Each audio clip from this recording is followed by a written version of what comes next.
بسم اللہ الرحمن الرحیم۔ السلام علیکم۔ عورتوں میں حیض کی ابتدا کیسی ہوئی؟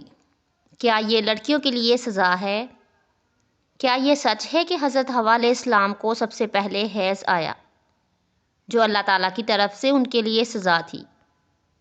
کیا اس کی ابتدا بنی اسرائیل سے ہوئی؟ کیا بنی اسرائیل سے پہلے عورتیں حیض سے پاک تھیں؟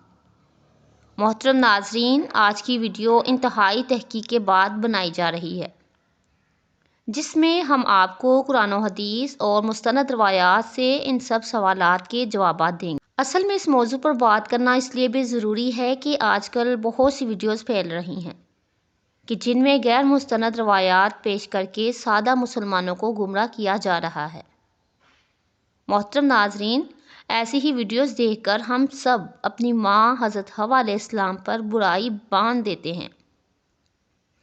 محترم ناظرین، آپ سے گزارش ہے کہ اس ویڈیو کو پورا دیکھیے گا تاکہ دوبارہ کبھی بھی آپ کو اس موضوع پر کوئی بھی گمراہ نہ کر سکے۔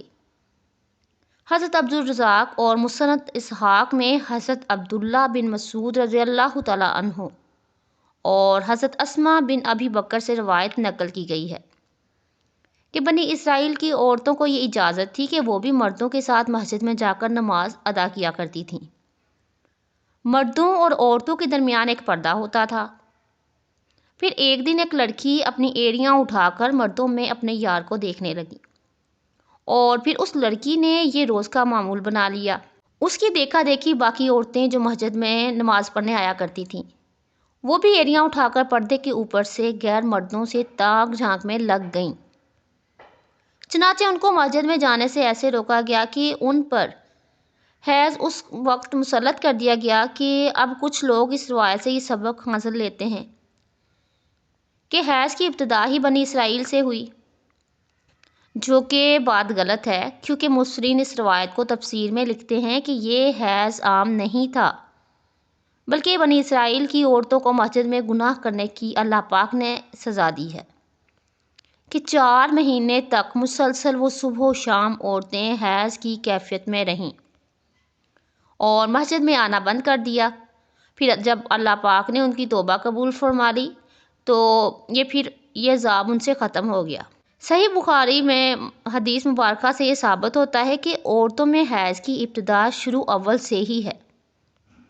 آئیے اس بارے میں 2 احادیث مبارکہ بیان کرتے ہیں کہ جن سے ثابت ہوتا ہے کہ حیض کی ابتدا پہلے دن سے ہی ہے۔ حضرت عائشہ صدیقہ رضی اللہ تعالیٰ عنہا حجۃ الوداع میں اللہ کے رسول صلی اللہ علیہ وآلہ وسلم کے ساتھ حج کے ارادے سے نکلیں۔ راستے میں حضرت عائشہ صدیقہ رضی اللہ تعالیٰ عنہا کو حیض آ گیا تو حضرت عائشہ صدیقہ رضی اللہ تعالیٰ عنہا اس اندیشے سے رونے لگ گئیں کہ آپ حضرت عائشہ صدیقہ رضی اللہ تعالیٰ عنہا مناسک حج ادا کرنے سے محروم رہ جائیں گی۔ آپ صلی اللہ علیہ وآلہ وسلم کو معلوم ہوا تو آپ صلی اللہ علیہ وآلہ وسلم نے حضرت عائشہ صدیقہ رضی اللہ تعالیٰ عنہا کو سمجھاتے ہوئے فرمایا، حیض ایک ایسی چیز ہے جسے اللہ پاک نے اولاد آدم کی عورتوں پر لازم قرار دیا ہے۔ اس حالت میں تم بھی وہی سب کچھ کرو جو آپ کا جی کرتا ہے، صرف پاک ہونے تک بیت اللہ کا طواف نہ کرو۔ بالکل اسی طرح ایک اور حدیث حضرت سلمہ رضی اللہ تعالیٰ عنہ سے مروی ہے کہ حضرت سلمہ رضی اللہ تعالیٰ عنہ بیان فرماتی ہیں کہ ایک موقع پر میں حضرت محمد صلی اللہ علیہ وآلہ وسلم کے پاس تھی کہ مجھے حیض آنے لگا۔ میں وہاں سے اٹھ گئی تو آپ صلی اللہ علیہ وآلہ وسلم نے فرمایا میں نے آپ صلی اللہ علیہ وآلہ وسلم کو فرمایا کہ مجھے حیض آنے لگا ہے تو آپ صلی اللہ علیہ وآلہ وسلم نے فرمایا، حیض ایک ایسی چیز ہے جس سے اللہ پاک نے اولاد آدم کی بیٹیوں پر لازم قرار دیا ہے۔ اس موضوع پر امام بخاری رحمۃ اللہ علیہ نے بخاری شریف میں ایک باب بھی قائم کیا ہے جس کا نام حیض کا آغاز کیسے ہوا۔ امام بخاری لکھتے ہیں کہ ہمارے پیارے نبی حضرت محمد صلی اللہ علیہ وآلہ وسلم نے فرمایا ہے، حیض وہ چیز ہے جسے اللہ پاک نے اولاد آدم کی بیٹیوں پر لازم کر دیا ہے۔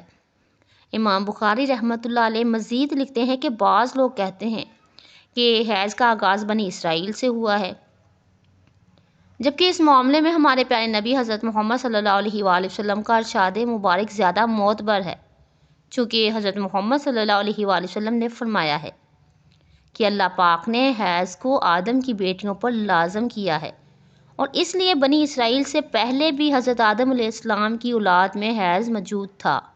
علامہ ابن حجر عسقلانی اور فتح الباری میں بھی یہی ثابت کیا گیا ہے کہ حیض ابتدائی تخلیق سے عورتوں کو آ رہا ہے۔ اب بات کرتے ہیں ان روایات کی جن میں یہ کہا جاتا ہے کہ حیض کی ابتدا حضرت حوا علیہ السلام سے ہوئی اور ایسا بطور سزا ہوا۔ امام طبری رحمۃ اللہ علیہ سورۃ بقرہ کی آیت نمبر 25 کی تفسیر میں حضرت عبد الرحمن بن زید رحمۃ اللہ علیہ کی یہ روایت نقل کرتے ہیں کہ حضرت حوا علیہ السلام کو پہلے حیض نہیں آتا تھا۔ حضرت حوا علیہ السلام کی تخلیق پاکیزہ ہوئی ہے، یہاں تک کہ حضرت حوا علیہ السلام نے اللہ تعالیٰ کی نافرمانی کی اور ممنوعہ پھل کھایا، جس سے حضرت آدم علیہ السلام اور حضرت حوا علیہ السلام کو جنت سے نکالا گیا اور پھر ان کو حیض اور حمل کی سزا دی گئی۔ اور لکھتے ہیں کہ اللہ پاک نے تب فرمایا، میں نے تجھے پاکیزہ بنایا تھا لیکن تو نے میری نافرمانی کی، اس لیے اب میں تجھ سے خون جاری کر دوں گا۔ امام طبری رحمۃ اللہ علیہ کے علاوہ باقی تمام مفسرین نے ان روایات کو جھٹلایا ہے اور ان روایات کو غیر مستند اور ناقابل قبول کہا ہے۔ حیض دراصل ایک طبیعیاتی مظہر ہے جس سے ہر ماہ عورت بلوغت سے سنیاس تک دوچار رہتی ہے اور اس کو صحت کی علامت سمجھا جاتا ہے۔ حیض کے خون سے ہی بچے کی پرورش کی جاتی ہے۔ یہ اللہ پاک کا نظام ہے، غیر حاملہ عورت کو اگر حیض نہ آئے تو اس کو بیماری کی علامت سمجھا جاتا ہے۔ یہ عورت کے لیے کوئی سزا نہیں ہے اور نہ ہی یہ بات کسی روایت سے ثابت ہوتی ہے کہ حیض عورت کی سزا ہے، بلکہ یہ ایک ذمہ داری ہے جو اللہ پاک نے انسانیت کی تخلیق کے لیے عورتوں پر ڈالی ہے۔ اس لیے جو عورتیں اس ذمہ داری کو بخوبی نبھاتی ہیں اور وہ اجر و ثواب کی مستحق ہیں، جیسا کہ حضرت عائشہ صدیقہ رضی اللہ تعالیٰ عنہا نے ایک دفعہ حضرت محمد صلی اللہ علیہ وآلہ وسلم سے سوال کیا کہ اللہ کے نبی، مجھے تو لگتا ہے کہ عورتیں پیدا ہی مصیبت جھیلنے کے لیے ہوئی ہیں۔ تو حضرت عائشہ صدیقہ رضی اللہ تعالیٰ عنہا کا اشارہ حیض اور حمل کی تکالیف کی طرف تھا۔ حضرت محمد صلی اللہ علیہ وآلہ وسلم مسکرائے اور فرمایا، نہیں، بلکہ یہ ایک ایسی چیز ہے جس کے ذریعے بنی آدم کی عورتیں آزمائی گئی۔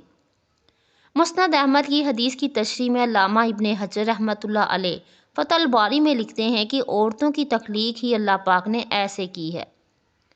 عورتوں کو حیض آئے، اس لیے عورتوں پر حیض پہلے دن سے ہی لازم کر دیا گیا ہے۔ جو عورتیں اس پر صبر کرے گی تو وہ اجر کی مستحق ہوں گی، اور جو عورتیں اس کو مصیبت اور برائی سمجھے گی تو وہ اللہ پاک کی تخلیق میں عیب نکالنے جیسے گناہ کی مرتکب ہوں گی۔ محترم ناظرین، امید ہے کہ اب آپ جان چکے ہوں گے کہ نہ تو یہ کوئی عورتوں کے لیے سزا ہے اور نہ ہی اسے سزا کے طور پر حضرت حوا علیہ السلام پر مسلط کیا گیا، اور نہ ہی حیض بنی اسرائیل کی عورتوں سے شروع ہوا، بلکہ حیض و حمل تو اللہ پاک کی آزمائش ہے عورتوں کے لیے، جن کا اللہ پاک بروز قیامت عورتوں کو اجر و ثواب عطا فرمائے گا۔ اللہ پاک ہمیں اپنے ہر آزمائش میں صبر کی توفیق عطا فرمائے۔ اللہ پاک ہمیں دین کو سمجھتے اور دین کی اچھی اچھی باتوں پر عمل کرنے کی توفیق عطا فرمائے۔ اللہ پاک ہمیں 5 وقت کی نماز پڑھنے کی توفیق عطا فرمائے اور پرہیزگار بنائے۔ جزاک اللہ۔ ویڈیو پسند آئے تو کامنٹ سیکشن میں ضرور بتائیے گا۔